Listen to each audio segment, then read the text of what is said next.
Hello hi everyone, मैं Sangeeta Sangeeta expert YouTube आपके अपने चैनल पर आप सबका स्वागत करती हूँ। जैसा कि हमारा आज का जो मैंने टॉपिक रखा है वो आपका रखा है प्रजनन स्वास्थ्य एवं यौन रोग। इन सब के बारे में आप अच्छे से जानते होंगे। 12th में जिसने होम साइंस पढ़ा है ये 12th का ही टॉपिक है। 12th की बुक में इस टॉपिक को अच्छे से बता रखा है कि हमारे यौन रोग क्या है और प्रजनन स्वास्थ्य क्या होता है। प्रजनन स्वास्थ्य के ऊपर मैं ज्यादा डिटेल में नहीं जाऊंगी। इसमें मैंने कुछ परिभाषिक शब्दावलियों को लिया है क्योंकि इससे जो प्रश्न बनेंगे वो आपको प्रश्नावली वाले शब्दों से बनेंगे और उनका अर्थ है वो पूछा जाता है। या आपको ये पूछा जाएगा कि एड्स रोग क्या है, HIV क्या है, इनके पूरे नाम पूछे जाते हैं। पीछे भी एक दो बार है वो एड्स का पूरा नाम पूछा गया था। एड्स है वो HIV रोग, HIV से प्रसारित होने वाला रोग है। तो HIV क्या है, सिफिलिस क्या है, गानोरिया क्या है, ये 3 आपके मुख्य यौन रोग माने जाते हैं। और इसी से ही संबंधित मैंने यहाँ पे 5-6 क्वेश्चन भी लिखे हैं और कुछ आपको इनकी शब्दावली बताने का प्रयास कर रही हूँ। तो उसके ऊपर आपको ये थोड़ा सा टॉपिक देखना है ताकि आपको थोड़ा सा ज्ञान हो जाए और इसके ऊपर आप है वो 12th की बुक वगैरह है तो उसके ऊपर ये चैप्टर है, आप अच्छे से पढ़ सकते हो ताकि आपको ये समझ में आ जाए। एड्स क्या होता है, आपने जैसे आप रेलवे स्टेशन वगैरह पे जाते हो तो वहां पे इस तरीके के बैनर वगैरह भी बहुत लगे हुए होते हैं।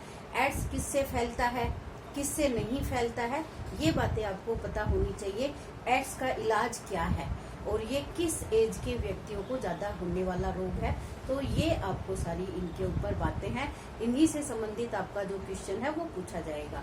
ये कोई कंपटीशन है, ये हार्ड कंपटीशन भी नहीं है क्योंकि पहली बार वैकेंसी निकली है तो नॉर्मल ही क्वेश्चन इस तरीके के इससे पूछे जाएंगे। तो यहाँ पे प्रजनन स्वास्थ्य के बारे में जानना है कि प्रजनन स्वास्थ्य क्या होता है और यौन रोग क्या होता है। यौन रोग के 3 पार्ट मैंने बताए हैं, एड्स, सिफिलिस और गानोरिया। ये 3 प्रकार के रोग हैं हमारे इसमें देखने को मिलते हैं। तो इसके बारे में हम चर्चा करेंगे। सबसे पहले प्रजनन क्या है। प्रजनन का मतलब क्या है, किसी जीवधारी के द्वारा अपने जैसे संतान उत्पन्न करना ही क्या कहलाता है, प्रजनन कहलाता है। आपको सबको पता है कि प्रजनन मतलब दूसरे व्यक्ति को जन्म देना, चाहे वो जीव जंतु हो, चाहे वो मानव हो, कोई भी हो, जिसके अंदर ये प्रजनन शक्ति उत्पन्न हो वो ही हमारा क्या कहलाता है, प्रजनन कहलाता है। प्रजनन हो गया, प्रजनन के साथ स्वास्थ्य शब्द जुड़ा है। तो प्रजनन स्वास्थ्य दोनों अगर ज्वाइंट करके देखें तो स्त्री व पुरुष के प्रजनन संबंधी अंगों को स्वस्थ अवस्था में रहना या रखना प्रजनन स्वास्थ्य कहलाता है। एक प्रजनन स्वास्थ्य के लिए जरूरी है कि जो 2 लोगों के बीच का ये संबंध होता है जिसके माध्यम से एक संतान उत्पत्ति की आशा होती है, तो इसके लिए हमें अपने प्रजनन स्वास्थ्य को स्वस्थ रखना जरूरी होता है। यानी प्रजनन अंगों को स्वस्थ रखना जरूरी होता है। उनकी साफ सफाई, उनकी देखभाल, हर तरीके की प्रक्रिया को हमें सही तरीके से प्रयोग में लेना आना चाहिए। तो यही हमारा क्या है, प्रजनन स्वास्थ्य है। पुरुष और स्त्री दोनों के प्रजनन अंगों से संबंधित स्वच्छ वातावरण तैयार करना, उनकी साफ सफाई रखना, उनका सही रूप से प्रयोग करना ही हमारा क्या कहलाता है, प्रजनन स्वास्थ्य कहलाता है। प्रजनन तंत्र क्या होते हैं, प्रजनन की प्रक्रिया में भाग लेने वाले सभी अंग मिलकर प्रजनन तंत्र बनाते हैं। सबको पता है स्त्री प्रजनन तंत्र और पुरुष प्रजनन तंत्र है, उनका सबका अलग अलग तरीके से उनका वर्णन है। आपको बुक के अंदर आसानी से मिलेगा, उसमें आप उसमें देख सकते हो। इस तरीके के टॉपिक है वो ऑनलाइन पे पढ़ाना असंभव कार्य होता है। तो प्रजनन तंत्र में आपको दोनों देखना है कि स्त्री प्रजनन अंग में कौन से 2 प्रकार के अंग बताए जाते हैं, एक आंतरिक अंग होते हैं और एक बाहरी अंग होते हैं, और दोनों का कौन कौन से आंतरिक अंग में आते हैं, कौन कौन से बाह्य अंग में आते हैं, तो आपको थोड़ा सा ध्यान देना होगा। स्त्री प्रजनन अंग और पुरुष प्रजनन अंग कौन कौन से हैं, तो इसके ऊपर जो प्रश्न पूछा जाएगा वो आपका इसी तरीके से पूछा जाएगा कि आपको नाम मिलेंगे प्रजनन अंगों के, ये आंतरिक अंग में कौन सा है या बाह्य अंग में कौन सा है, या स्त्री प्रजनन अंग कौन सा है या पुरुष प्रजनन अंग कौन सा है। तो इसके ऊपर आप है वो अपना क्वेश्चन है वो तैयार कर लेना कि प्रजनन तंत्र है वो कौन कौन से होते हैं। इसके बाद है प्रजनन क्षमता। संतान उत्पन्न करने की क्षमता को ही क्या कहा जाता है, प्रजनन क्षमता कहते हैं। कई आपने देखा होगा कि किसी भी स्त्री या पुरुष में बच्चे न होना यानी उसमें किसी भी तरीके की कोई कमी देखी जाती है, यानी प्रजनन क्षमता उनकी संतान उत्पत्ति की नहीं होती है। तो नॉर्मली हम कह सकते हैं कि जो हमारे प्रजनन अंग है उनकी सही प्रक्रिया और सही कार्य के पीछे ही हमारी प्रजनन क्षमता है वो निर्भर करती है। तो संतान उत्पन्न करने का अगर गुण है हमारे अंदर तो यानी हमारे अंदर प्रजनन क्षमता है। गर्भ क्या होता है, गर्भ के ऊपर वैसे भी आपको एक पूरा एक्सप्लेन है, वो टाइम कम की वजह से ही मैं आप लोगों को पूरा करानी, इसमें आहार नियोजन प्रक्रिया भी हमें देखना था। गर्भवती माता का आहार नियोजन, गर्भवती माता का आहार नियोजन में हम इसकी पूरी चर्चा करेंगे।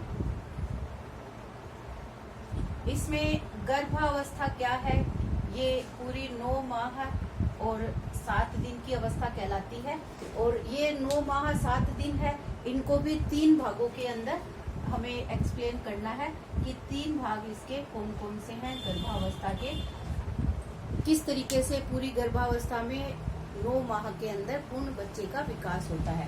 तो पूरा इसका डिटेल हमें देखना है। गर्भ का मतलब होता है माँ की कोख में अपूर्ण विकसित बच्चा या शिशु। तो गर्भ क्या कहलाता है, हम कहते हैं ना कि वो गर्भवती है, तो गर्भवती का मतलब उसके पेट के अंदर किसी बच्चे का प्रोसेस है, उसके निर्माण की प्रोसेस है, वो उस समय चालू रहती है, तो वो क्या कहलाता है, हमारा गर्भ कहलाता है।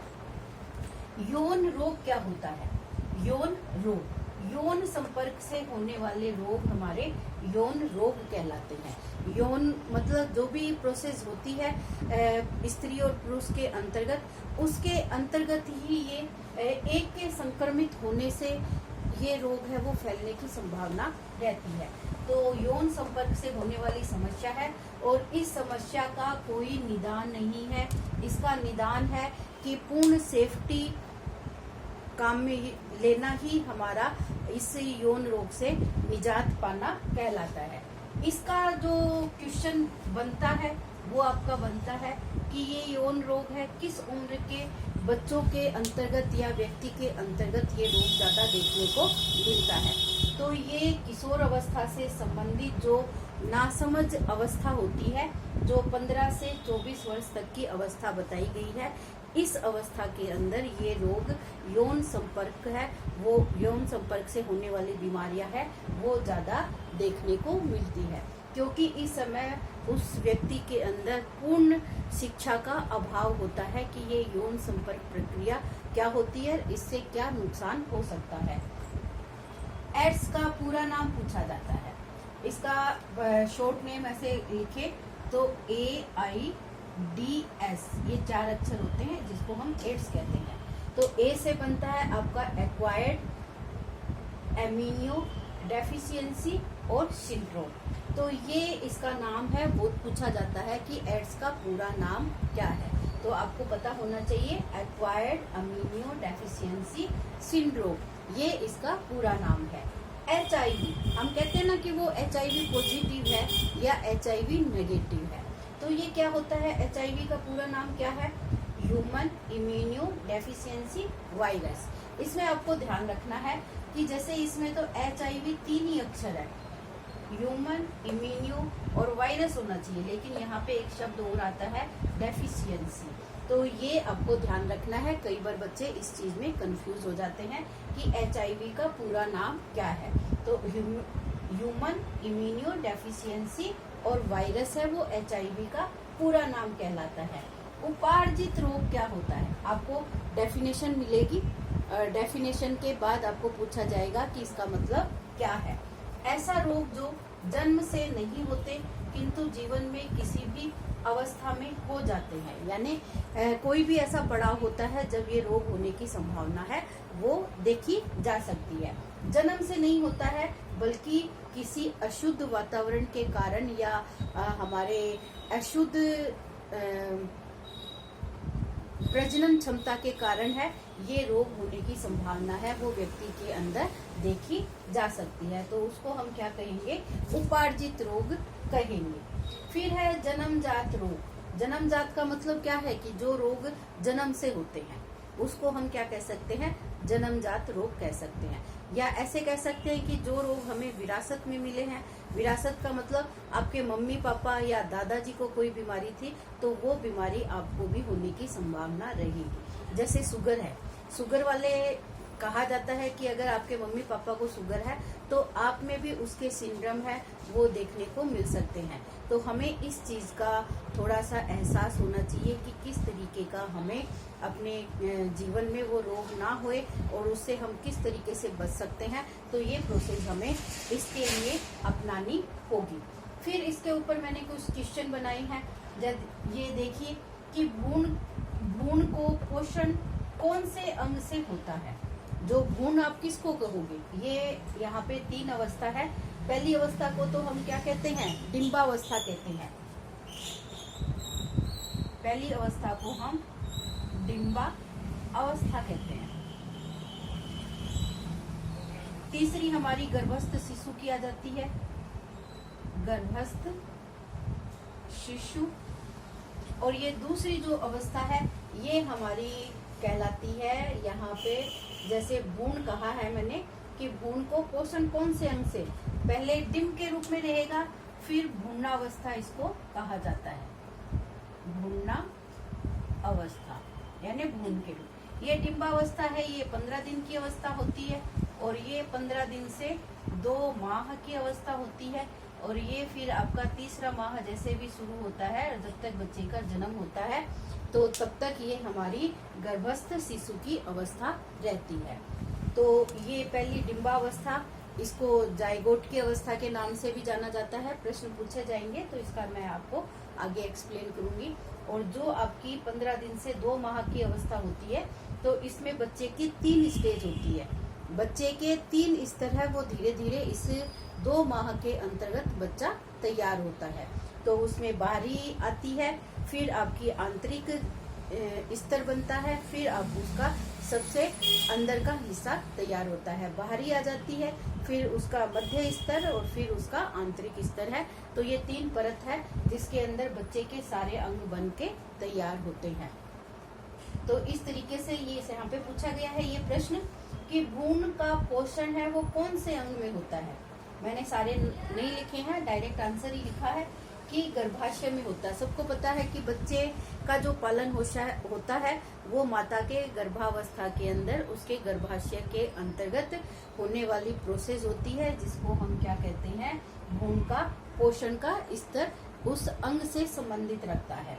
दूसरा है गर्भवती एक गर्भ काल में लोह लवण की या फोलिक अम्ल की कितनी गोलियों का वो सेवन करती है। अपने 9 माह के अंतर्गत एक महिला होती है, उसमें ये प्रश्न बहुत बार ही पूछा जा चुका है कि जो लोह लवण होता है ये गर्भवती माता के लिए ज्यादा जरूरी होता है, क्योंकि इस समय माता का हीमोग्लोबिन का स्तर है वो नीचे गिरता रहता है। ये हीमोग्लोबिन को बनाने वाला स्तर ही होता है लोह लवण, तो इसकी आवश्यकता ज्यादा देखी जाती है।